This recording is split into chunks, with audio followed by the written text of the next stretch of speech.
Bonjour les amis, je viens vous faire un petit retour d'expérience sur mes changements intérieurs. Peut-être que certains le savent ou pas, avec en plus de ma passion de l'accompagnement que j'essaye de faire au mieux, eh bien j'ai un travail à côté qui est celui d'AESH, voilà. Et c'est un travail que je découvre, ça fait à peine un mois et demi que je le fais. Et je n'en percevais pas toutes les subtilités ni toutes les finesses.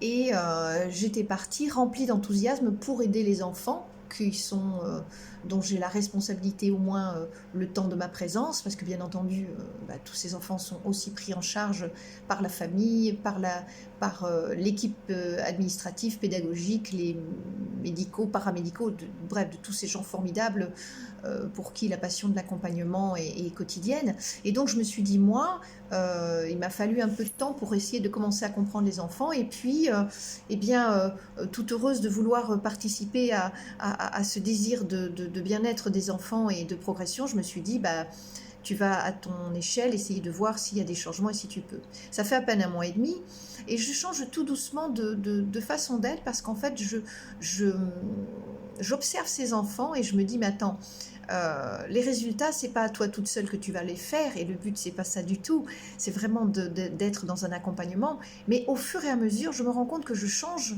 de comportement parce que je vois que certains enfants étaient peu ouverts il y a un mois et demi, parce que ma demande était tellement pressante qu'ils soient bien que j'étais pas toujours à leur écoute, donc j'apprends tout doucement à être à leur écoute. Et donc d'abord à créer un lien de confiance avant le résultat. Souvenez-vous, je vous en ai parlé dans d'autres fonctionnements. Et en créant ce lien de confiance, petit à petit, je vois des ouvertures pour les enfants. Je vois des ouvertures de liens. Alors je fais 2 pas, puis j'en fais un en arrière. Mais je me rends compte que ce lien de confiance, à essayer de comprendre comment il fonctionne, pourquoi parfois il se bute, et tout simplement juste là, être en accompagnement et sans parler, eh bien pour moi, je vois des résultats, en tous les cas, dans l'ouverture avec moi. Donc pour moi, c'est déjà énorme parce que je peux entrer dans les brèches tout doucement avec leur accord, en n'essayant pas de forcer, ça ne sert strictement à rien, en ne me mettant pas en opposition, parfois juste en regardant. Et je me rends compte que par rapport à ça, je change.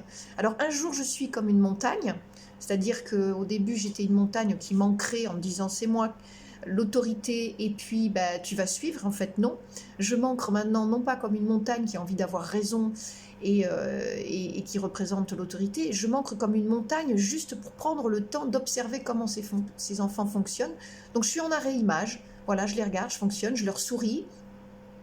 Et puis quand je vois que tout doucement ça se calme ou ça s'ouvre un petit peu, je deviens un peu comme l'eau, c'est-à-dire que je deviens très mouvante et j'essaye de m'adapter aux circonstances avec plus de souplesse, avec plus de recul, avec plus de propositions, de possibilités, et surtout parfois, plutôt que d'être toujours dans la recherche du résultat du jour sur un exercice, bien entendu ça en fait partie, et bien sur l'heure que j'ai pu passer avec ces enfants, il y a des fois je vais passer 20 minutes à une demi-heure d'observation, d'accompagnement silencieuse, de compréhension et de bienveillance juste pour le petit être en devenir que j'ai à côté de moi.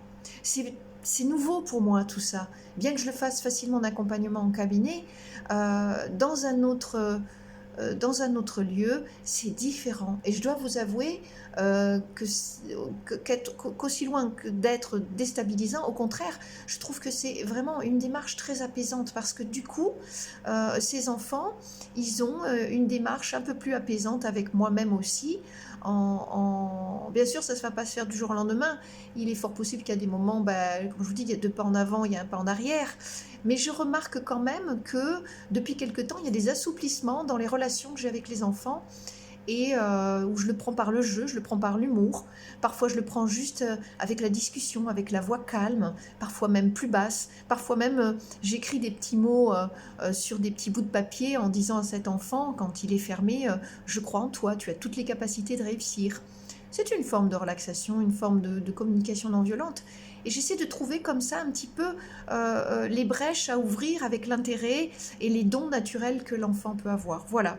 Donc c'était pour vous dire qu'il y a des moments dans la vie, c'est bien de se mettre en tant que roc, non pas un roc qui souhaite avoir raison et qui a la force et le pouvoir, mais surtout un roc qui s'ancre dans la terre, devient immobile pour être en une espèce d'observation un peu muette, silencieuse, et prendre le temps de voir les choses. Et puis après, on refait une remise en marche avec ce côté de l'eau, d'adaptation, de douceur, de capacité et de partage.